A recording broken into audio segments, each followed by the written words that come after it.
목사님이신데 연합속회로 말씀을 인도해 달라고 부르시는 거예요. 그래서 저는 사회나 기도는 순종하겠습니다. 근데요, 인도를 제가 어떻게 해? 저는 못해요. 그랬더니 기도해보세요. 그러시는 거예요.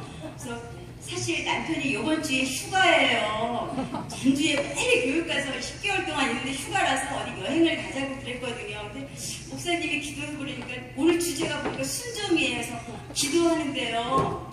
아니 여행은 꼭 요번에만 가야겠냐, 다음에 가면 안 되냐 그러시는 것 같은 거예요. 그리고 부족하고 연약한데도 주님께서 기뻐 쓰시는데 순종이 제사보다 낫다는 말 너무 많이 들었지? 그러시는 것 같아요.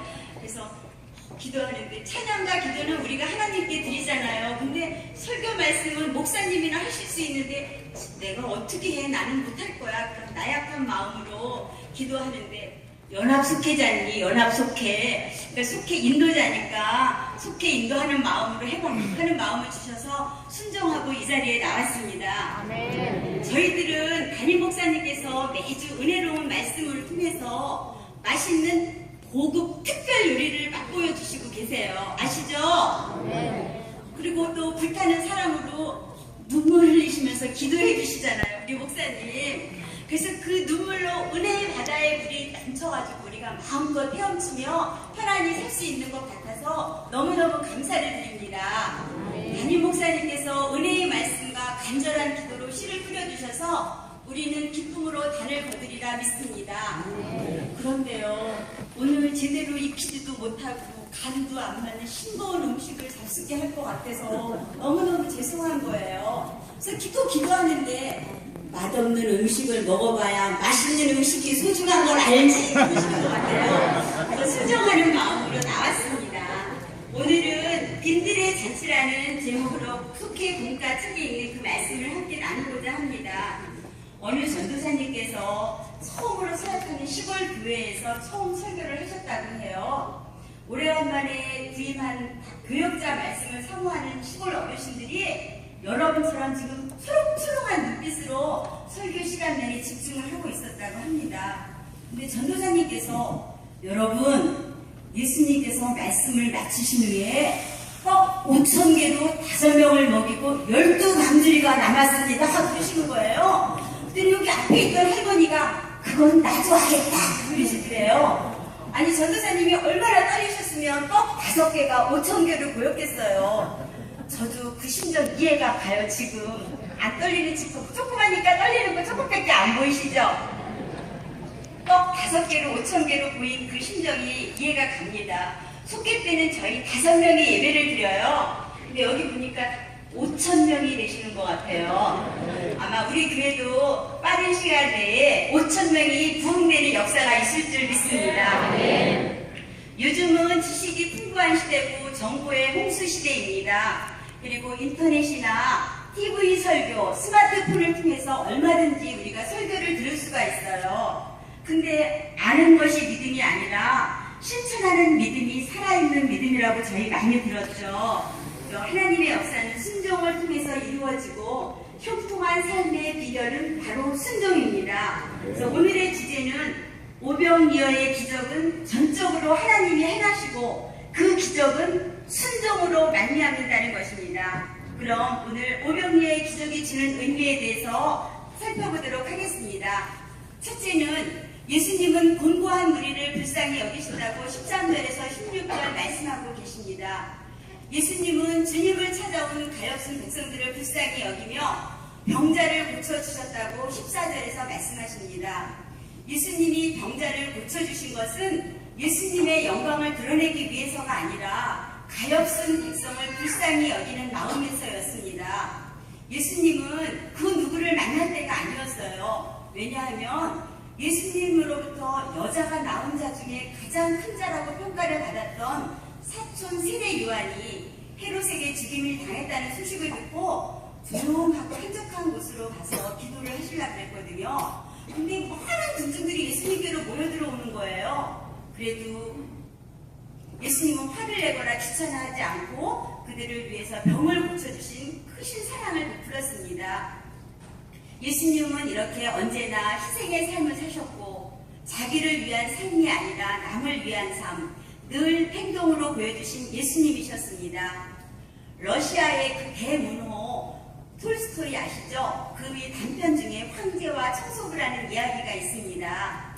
황제가 큰 잔치를 베풀면서 많은 사람을 초청했어요. 근데 그날 딱 한 사람을 뽑아서 황제와 황후 사이에 앉혀놓고 엄청난 상금을 주기로 한 거예요. 그런데 그 영광스러운 자기의 뽑힌 사람은 바로 왕궁에서 청소하는 늙은 청소부 할머니셨습니다. 황제는 갈라질 대로 갈라진 그 청소부의 손을 보면서 선택한 거죠. 황제가 왜 청소부를 선택했을까요? 그의 손이 바로 황제를 위해서 희생했기 때문입니다. 우리 예수님은 우리를 위해 손이 헤어진 것뿐만이 아니라 십자가에 못 박혀서 생명까지 주셨습니다. 우리는 그 주님의 희생을 기억하고 주님의 사랑을 회복해야겠습니다. 희생과 사랑은 생명의 역사가 나타납니다. 저희는 사마 사속인데요. 저희 속회에 사랑이 넘치는 속자님과 홀로 사시는 87세, 88세의 기도대장 권사님들이 두 분 계시답니다. 우리 권사님들은 교회와 담임 목사님, 그리고 모든 교역자님의 가정과 자녀들, 또 속도원들을 위해 늘 기도해 주셔서 너무너무 감사를 드려요. 우리 천사표 속장님은 겨울이 되면 홀로 사시는 그 권사님들에게 김장도 해주고, 설날에는 우리 속도원들이 권사님들 앉으시라고 세배도 해요. 그리고 조금이지만 빽빽한 돈으로 모아서 세뱃돈도 드린답니다. 그리고 속회 예배를 끝나고 나면 어르신들도 고기를 드셔야 한다고 우리 속장님께서 고기를 구워서 드려요. 추울 때는 저희 속도원들이 조금씩 모아서 속내이도 사드리고, 지나가다가 예쁜 손수건이나 양말이 있으면 기도해 주셔서 감사합니다 하고 작은 것이지만 선물을 합니다. 식당을 운영하면서도 넉넉하지도 못한데 생활의 본을 보이며 섬김과 사랑을 실천하는 속장님이 너무너무 감동스럽고 은혜스럽습니다. 저는 정말 저희 언니보다도 더 걱정해주고, 저는 속장님이 너무너무 좋아요. 우리 속장님 이따가 보세요. 천사표입니다. 천사표. 물질적인 대접도 중요하지만 더 중요한 것은 마음과 사랑의 대접입니다.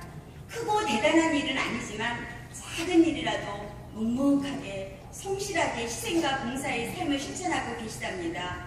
이처럼 우리들도 불행이 닥쳐도 그 속에 담긴 하나님의 뜻을 생각하며 진실하게 기도하고 사랑이 넘치는 그리스도인이 될 때 우리 교회와 하나님의 나라는 더욱 확장되리라 믿습니다. 두 번째는 예수님은 우리가 가진 것을 활용하신다고 17절에서 말씀하셨습니다.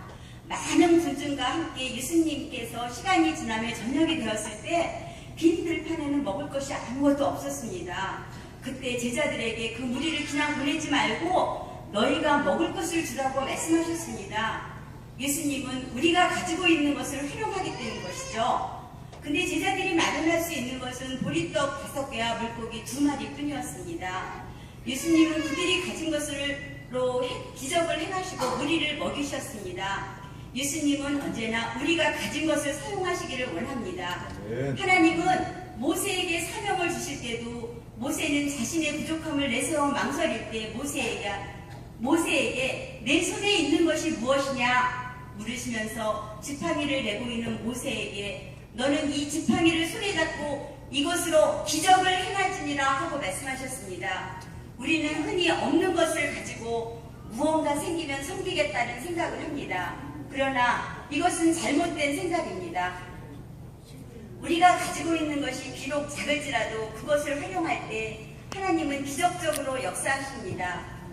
할아버지의 상징인 그 지팡이가 하나님께서 함께 하실 때 나약한 우리들에게 단점을 괴로워할 때 하나님께서는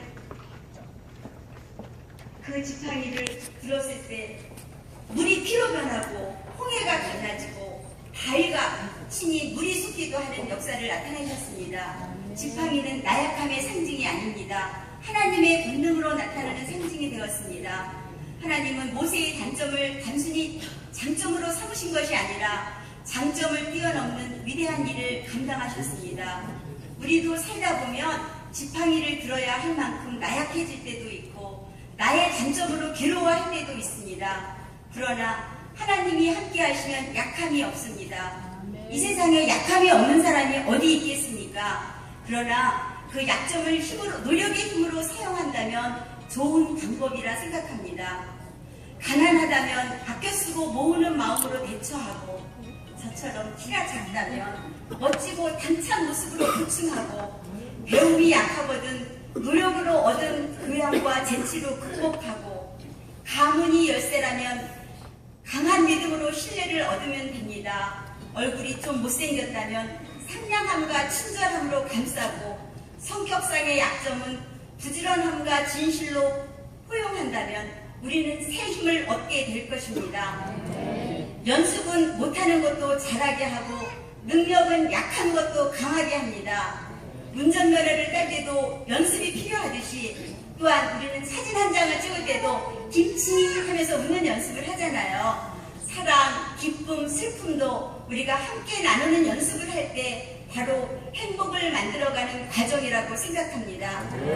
저도 웃음을 잃지 않으려고 애씁니다. 이 얼굴에 찡그리기까지 하면 어떡하겠어요. 그래서 행복해서 웃기보다는 웃으면서 행복을 만들어가려고 노력하고 있습니다.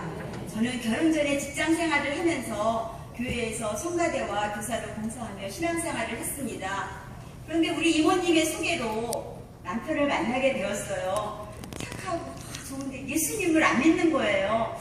어떻게 할까? 근데 네가 가서 전도하면 되지 않냐? 그런 마음을 주셔서 결혼을 했어요. 남편은 교회를 다니라고 적극 추천해 주는데 시어머니께서는 교회 다니는 걸 반대하시는 거예요. 우리 어머님이 오시면 성경책부터 감추면서 기도했습니다. 내가 교회 다니면서 어머니 더 잘해드려가지고 전도해야지, 이런 생각을 했습니다. 그리고 감사하는 마음이 있으면 작은 것이라도 선물을 해서 우리 어머니 마음을 감동시켜야지 했습니다. 부모님을 눈에 보이는 하나님처럼 생각하고 하나님과 부모님에게 11조를 하기로 마음먹었습니다. 시댁에 갈 때에는 주일원금을 하는 마음으로 좋아하시는 거 필요한 것을 사다 드리고, 전화도 자주 합니다. 제가 얼굴은 안 돼도 목소리는 조금 되잖아요. 전화로 하면 어머니가 또 너무너무 좋아하시는 거예요. 그리고 미장원, 목욕탕도 일부러 막 더 같이 가요. 그리고 사진도 찍어서 앨범도 해드리고, 지금도 가끔씩 스마트폰으로 어머니 사진을 찍어서 어머니를 보여드립니다. 그리고 착한 거짓말도 해요. 힘든 일이 있거나 그래서 어머니 괜찮아요 하고 착한 거짓말을 하면서 마음을 편안하게 해드리려고 노력하고 있습니다. 몸이 불편하실 때는 간병인을 쓰자고 해도 제가 직접 간병해드린다고 합니다. 제가 간병인 자격증 땄거든요. 노인 요양 보호사 자격증을 땄고요. 그래서 제가 어머니 해드렸어요. 이번 기회에 점수를 막 따는 기회다 생각을 하고요. 그리고 휴가 때는 어머니를 모시고 여행을 갑니다.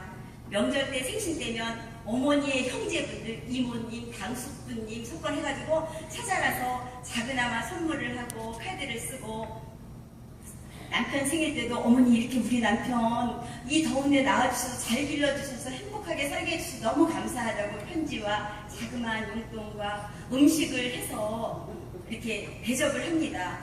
근데도 교회에 안 나오시는 거예요. 제가 소원을 할 때 딱 한 번 나오셨는데 귀는 어두우시고 도대체 뭐가 뭔지 모르시겠대요. 그러니 그전에는 어머니가 그러셔요. 너 돈도 많이 쓰고 어떡하냐니.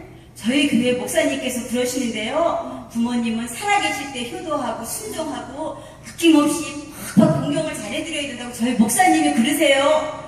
너네 교회 목사님은 참 좋으신 분이구나 그러셔요.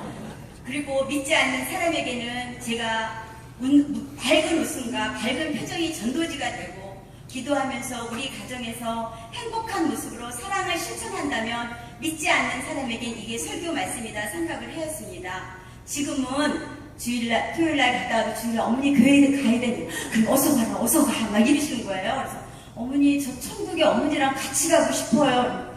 네가 천국에 가봤냐? 그래서 어머니 저 천국 정말 있어요. 그래서 어머니 가고 싶어요. 그래서 엊그제도 가서 제가 여기서 또 나와서 설교를 할 텐데 어머니 반응이 어떻게 나오나 하고 복날이라고 용돈도 드리고 맛있는 거 사다 드리면서 어머니 저 천국에 같이 가고 싶은데 어떡하죠? 그러니까 너나 잘 믿어라. 그래서 그렇게 하지 안 돼. 저 안 보고 싶으시겠어요? 그러니까 보고 싶지. 그래. 아마 곧 천국의 소망을 두고 구원되리라 믿습니다. 아멘. 자꾸 보잘것없는 저이지만 제가 가진 것을 활용해서 늘 웃으며 가정을 위해 헌신하고 수고하니 어머니도 변하시고 가족과 친척들도 변해서 예수 믿는 사람들이 점점 늘어가고 있습니다.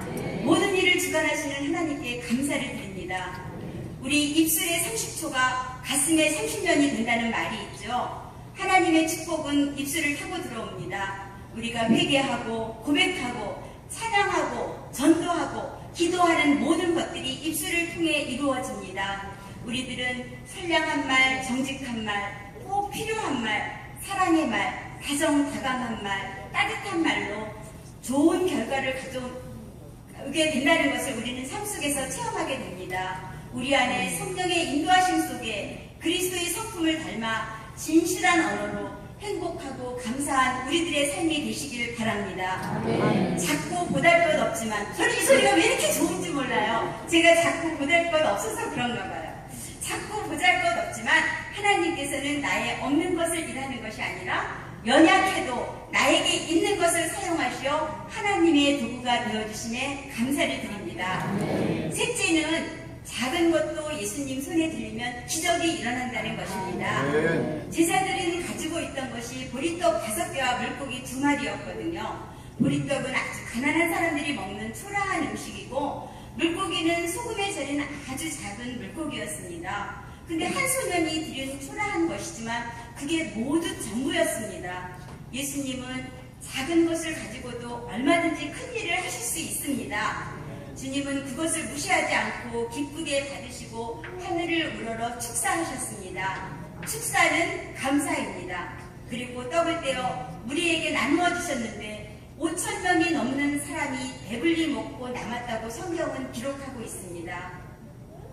아무리 작은 것이라도 주님의 손에 들려 사용되면 큰 일을 할 수 있습니다. 약한 자, 가난한 자, 지혜가 부족한 자일지라도 주님의 손에 들리면 얼마든지 크게 쓰일 수 있습니다. 교회를 짓는 공사장에 3명의 석수가 있었대요. 근데 그 대리석으로 예수님의 모습을 조각하고 있는데 같은 일을 하면서도 3사람은 표정이 다 다른 거예요. 그래서 목사님께서 당신은 왜 이 일을 하고 있나요? 하고 물었습니다. 첫 번째 사람은 이름이 툴툴이 목수예요. 툴툴이 목수. 뭐가 그렇게 불만스러운지 입을 쭉 내밀고 툴툴거리는 툴툴이 목수였는데 왜 이 일을 하고 있나요? 그랬더니 죽지 못해 이놈의 일을 하고 있습니다. 그러는 거예요. 근데 늘 무표정으로 무뚝뚝한 무가 뚝뚝 잘라지는 무뚝뚝 목수가 있었는데 그 사람은 돈을 벌려고 하지요. 당연한 거 아닌가요? 하고 대답하는 거예요. 근데 그 2명과 달리 얼굴에 항상 기쁨이 가득 차고 행복해 보이는 주영광 목수가 있었어요. 이름도 멋있죠. 주영광 목수님. 저는 하나님의 영광을 위해 일하고 있습니다. 교회는 하나님의 영광이니까요. 이렇게 대답을 하는 거예요. 아멘. 근데 어느덧 시간이 지나고 3사람의 조각이 완성되었습니다. 한 사람은 환한 예수님 모습, 한 사람은 슬픈 예수님 모습, 또 한 사람은 인자한 예수님 모습이었습니다. 우리는 가정이나 직장, 교회나 아니면 봉사할 때 어떤 마음을 하고 계신가요? 이렇게 표정 하나에도 기적이 나타납니다. 성도의 몸은 연필과 같습니다. 악동의 손에 잡히면 지저분한 낙서이지만 세익스피어나 고고 같은 사람에게 들려주면 세계 명작의 글과 훌륭한 그림이 나타납니다. 우리 성도님들은 모두 하나님의 손에 잡혔으니 기적이 일어나게 됨을 믿습니다. 50cm 정도 되는 긴 실을 뒤에서 밀면 그 실은 꼬부라지고 앞에서 당기면 앞으로 나갈 수가 있습니다. 짐승은 뒤에서 몰아도 사람은 앞에서 인도해야 된다는 말이 있듯이 우리 속장님과 인도자님들이 앞에서 끌어주고 솔선수범해서 믿음의 보혈을 보여준다면 우리 교회는 더욱더 부흥되리라 믿습니다. 아멘. 튼튼한 밧줄은 굵은 실 한 가닥으로 되어 있지 않습니다. 많은 실 하나하나가 모여서 강한 밧줄이 되지요. 우리 성도들 한 사람 한 사람도 자기의 그 맡겨진 사명을 잘 감당할 때 튼튼한 밧줄처럼 강하고 건강한 교회, 세상을 이기는 생명력 있는 그리스도인의 축복을 누리게 될 줄 믿습니다. 아멘. 야구 선수도요, 컨디션이 좋으면 공이 크게 보여서 좋은 점수를 낼 수 있고요. 양궁 선수도 몸 상태가 좋으면 관역이 크게 보여서 중앙에 10점짜리가 딱 맞는데요. 우리도 그리스도인들이잖아요. 예수님을 크게 보면 무엇이든지 할 수 있습니다. 아멘. 담임 목사님께서 말씀하시는 1 곱하기 1은 1이요. 1 곱하기 100은 100이요. 그러나 나 곱하기 하나님은 하나님이 된다고 하셨습니다. 내가 행하면 사람의 힘으로 다 하지만 내가 기도하면 하나님께서 일하십니다. 늘 주님의 손에 들려 기적의 삶을 사는 저와 여러분이 되시기를 간절히 바랍니다. 마지막으로 예수님의 역사에는 풍성함이 있습니다. 예수님께서 오병이어의 기적을 보이신 곳은 동네와 멀리 떨어진 베세다 강의 황량한 들판이었습니다. 그러나 그 황량한 들판에 한 소년의 헌신과 감사로 하나님의 기적이 나타나 풍성함과 기쁨이 넘쳐나게 되었습니다. 5,000명이 넘는 사람이 먹고 12바구니가 남았다는 것은 주님의 역사는 풍성함이 있다는 것을 보여줍니다. 비록 어려운 여건일지라도 하나님께 감사하며 헌신하는 이들의 삶에는 하나님의 풍성한 은혜가 있을 줄 믿습니다. 성도의 삶이 하나님께 감사할 때 쓸쓸한 저녁의 빈들과 같을지라도 풍성한 잔치로 변하는 기적이 일어날 것입니다. 감사의 말에는 기적이 있습니다. 미리 감사하는 선불 감사도 있고요. 복을 주셔서 감사합니다 하는 후불 감사도 있습니다. 저는 매일매일 겪는 고마운 일과 행복한 일을 감사은행 노트에 적습니다. 그리고 나중에 펼쳐보면 그동안의 행복과 감사가 되살아나고 기쁨이라는 이자까지 늘어나는 생각이 듭니다. 그리고 속상하거나 슬픈 건 전혀 적지를 않습니다. 스펄전 목사님의 말씀처럼 별빛에 감사하니 달빛을 주시고 달빛에 감사하니 햇빛을 주시고 햇빛에 감사하니 천국빛을 주신다는 말씀처럼 범사에 감사하는 우리 모두가 되시길 기도합니다. 디모데전서 6장 18절에서 19절 말씀에 선한 일을 행하고 선한 사업에 부하고 나눠주기를 좋아하며 동정하는 자가 되라. 이것은 장래에 자기를 위하여 좋은 터를 쌓아 참된 생명을 취하리라 말씀하셨습니다. 1895년 우리나라의 교육 선각자인 윤치호 씨가 미국의 벤리베트 대학에서 교육학을 전공하고 박사학위를 받고 고국에 돌아오게 되었습니다. 그는 미국의 여러 사람들의 도움으로 공부를 하고 마지막 배에 올라서 뱃사까지 계산하고 보니 딱 300불이 남았습니다. 그래서 그 300불을 가지고 그 당시에 남감리교 선교부에 찾아가서 주머니에서 300불을 팍 내놓으면서 내가 공부를 다 하고 들어가는데 이 주머니에 300불이 남아있으니 저는 가져갈 수 없습니다. 이것으로 한국의 선교사를 파송해 주십시오 라고 하였답니다. 그때 옆에 있던 많은 사람들이 큰 감명을 받았고 그 결과 한국에 많은 선교사가 파송되어 배재학당, 이화여대, 연세대학을 설립하는 원동력이 되었습니다. 우리는 지금 이 시간 살아있고 발걸음을 옮기는 것이 하나의 기적입니다. 기적이란 무리를 걷는 것만이 기적이 아니라 땅 위를 걷는 것도 기적입니다. 우리가 땅 위를 걷는 기적 속에 살아가지만 그 소중함을 모릅니다. 그러다가 걸을 수 없을 때 깨닫게 됩니다. 우린 지금 이 시간 살아있다면 엄청난 기적 속에 살고 있는 것입니다. 결론을 말씀드리겠습니다. 첫째는 말씀에 순종하는 삶은 행복한 삶이라는 것입니다. 내가 숨쉬며 살아가는 것이 기적이고 기적은 하나님이 동행하는 삶입니다. 하나님과 동행하기 위해서는 우리는 순종해야 합니다. 순종하는 신앙생활로 승리하는 여러분과 저와 되기를 바랍니다. 둘째는 우리는 하나님의 영광을 드러내는 삶을 살아야 한다는 것입니다. 풍성한 은혜의 삶을 통해 하나님의 영광을 드러내고 그러기 위해서 우리는 오늘도 숨을 쉬고 살고 있는 것입니다. 늘 감사하며 하나님께 영광 돌리는 우리 모두가 되기를 바랍니다.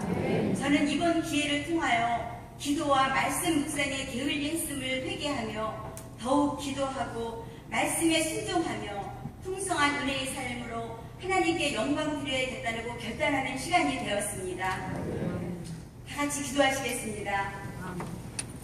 우리의 삶을 주관하시는 하나님 아버지 감사합니다. 두서없이 잘못 전한 말씀은 주님 용서하여 주시옵시고 하나님